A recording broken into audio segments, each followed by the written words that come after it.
Namaste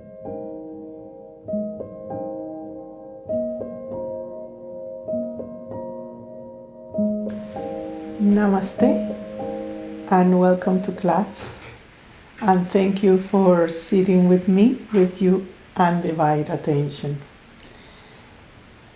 And in today's class I would like to answer some of the questions you have sent me. Thank you very much for that, for the inquiry. It's very good. And these questions are about your second chakra. So, I am reading. It seems unfortunate I don't have a partner to experiment with and test my understanding of the second chakra and sex. Well, first of all, we really need to see the chakra system, not only the second chakra, but the whole entire chakra system as one organ. And in those organs, there are several functions. It's not only one thing. That is very, not very holistic way of approaching each of your organs. It's like when we think about saliva. We think saliva is just, okay, it breaks and the food, it coats the first step and so on and so forth. But really, saliva is related to your second chakra as well, to the sense of taste, how you taste things in life, not only at the physical level, but at the emotional level and mental level and in your soul level and so on and so forth. So each of the chakras is a whole entire universe, and each one gives you a very specific pleasure. It's not only a physical pleasure, in the first chakra, pleasure, or second chakra is sexual pleasure, or third. No, all are designed for you to have pleasure in total cohesiveness. So it's different colors of light. It's a different spectrums of vibration. So it's not thinking that you are handicapped because you're missing a partner to test your second chakra. That's not about it. For example, let's talk about the mental modifications of the second chakra. We have the affection you have towards yourself, the affection you have about your life, the affection you have about what you have created, the affections that the rhythm that you take your life, all about your inner affection and how that inner affection is given them. It will, in the same way, it will return to you with the same quality, with the same compassion, or with the same fear, or with the same charge, emotional charge, is then recycled in that chakra. So affection mostly towards your own, and how you express that, or how you project that into others, is part of that inner connection and outer connection. So affection is one. The other thing that a counterpart, because the mental variations are in the second chakra, are the moods, right, that are related to the moon cycles and related to the waters within you, how you recycle your waters, what kind of water you drink, how you charge your waters. Remember, water are very highly programmable, and it can be programmable in a very unpleasant way or in a very pleasant way. So your environment, all the vibrations that you surround yourself with are part of that creation of the moods and the emotions that goes with it. The second chakra also has that beautiful polarity, where you not only have the positive aspect, but you also have the challenges. And one of them is suspicion. You become, you suspect everything, that everything is against you, or that you don't have that natural trust on others and openness. You have that suspicion. So that's something that as you mature your chakra, you don't have that tension in it, that mental modification. In equal way is the second chakra, because it's so attached to the alchemy center, the one that reproduces all the form that is not necessarily the truth, but just the experiment, the theater where we are interacting all the time. It replicates anything that you think. It creates. That's the center. It creates. So you give it a little belief system, and it multiplies in millions of aspects and millions of thoughts and millions of experiences, and it goes on and on and on. And that's what we say in the matrix can really look so thick, because it have that charge of the delusion of creation in the form, right? So that's part of the second chakra. You can create and continue creating and believe in your creation and believe that you are your creation, and then you are stuck in that chakra. We can put also the example, another variation, the mental variation of that chakra is the unworthiness. You feel you are not worth it. You feel that anything you do, what for, is not worth it. You don't see the importance of your experiments. A certain depression within you, because you feel that it's not worth it to take the risk, not worth it to move forward, not worth it to confront yourself, to grow yourself, to learn new things. You kind of maintain certain limitations because of a sense of unworthiness, which it comes hand to hand with another variation of this chakra, and it's pity, self-pity, where you indulge so much in your suffering.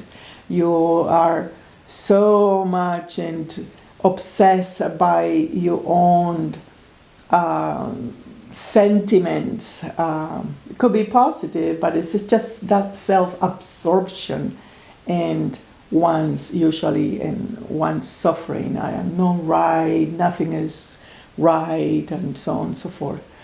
And we have talked also about the 6 mental variation of the second chakra, and it's destruction, right? Because in the polarities, it's always that active and dynamic interaction between opposites that are constantly moving and trying to match each other, and in that them is destruction, is a way of constant recycling oneself towards a new openness, a new way of expansion.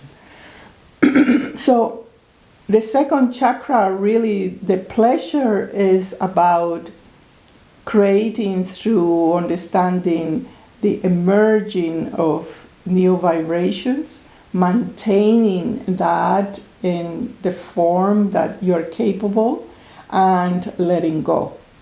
So it's in that movement of the opposites that the second chakra partner up or affects your sense of taste. It affects the cycles of how you take the rhythm of your learning. It relates to or synchronize as well the way that your psyche work. So it is related to the emotions, it's related to the moods, it's related to the moon, and it's related to the psyche, to the very subconscious patterns that are there as seeds for you to create something new all the time. So sex in that way is just a 1%, which is the vigor of how you interact physically, of how you connect physically, emotionally, without the mental variations sucking you in, and without you being deluded in the illusion of the form and in the waters, right, in the currents of the water.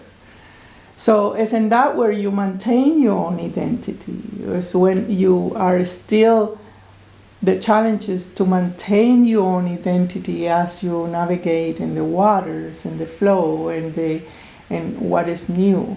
Because if in the moment you think you know, you are bound. That knowledge bounds you and you cannot create anymore. But when you are accepting that you're here to learn, then that chakra is excited, is very excited, and that is reflected in the vibrational potency of your desire for the other, right? So sex is really, or the appetite of sexual is a result of the vibrancy of life. Otherwise it's related to unworthiness or indulgence or the delusion or the part of the mental variations of that chakra. So you really don't need a partner to test or experience your second chakra. Mostly you need the awareness beyond the form to see under what pattern you are creating. Are you creating out of unworthiness, right? If that is the main feeling that you have inside, that's what is going to come out. And that's how you are going to interact. Even if you are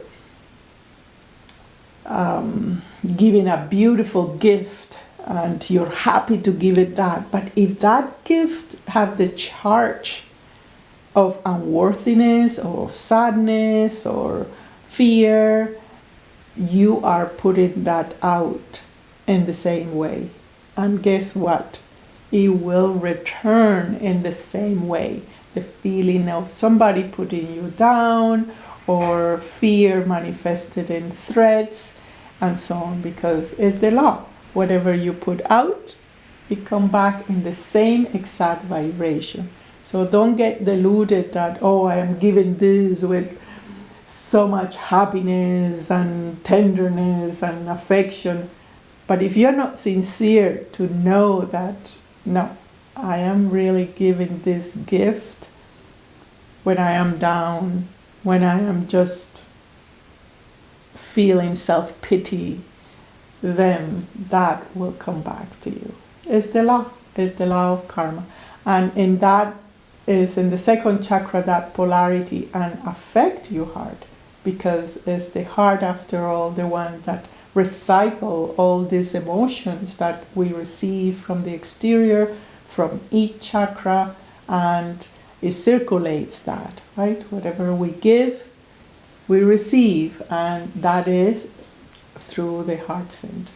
So it's in that connection, as I say, look at the chakra system as one entire organs with different pools or centers or gates that are surrounded by keepers at the same time to maintain the experience. And those keepers are the senses, the elements, and our vital deities that say you have to maintain the illusion that you're here in this world of form so you can learn. So that's why there are keepers in there. And as we meditate on it and as we invoke the mantras and the sankalpas, we are able to enter the different layers, the different variations of that. So we need to move from the philosophical part of conceiving the chakra to the actual how it plays in your life, right? How, if you are in self-pity, if you are in meaningless destruction, if you are in unworthiness, if you are in moods, if you are that, you have power over it. You can reprogram your waters. That's why we do practices. And you confront that with your compassion, with your sincere clarity that, okay, I am learning and I'm not accepting my learning joyfully. And I'm not accepting this reality from my true self. I am just wanting to whine about it. And that's a hard way to be in the school of earth. So I hope this is helpful, and keep writing to me as a homework again. Just if you don't have a partner, just go back to yourself. All the answers are within, and all the exploration is within. As long as you have exteriorization, you are not really in the path of inner evolution. You are just battling with your own pity. Thank you so much for sitting with me, and I will see you in our next class. Namaste.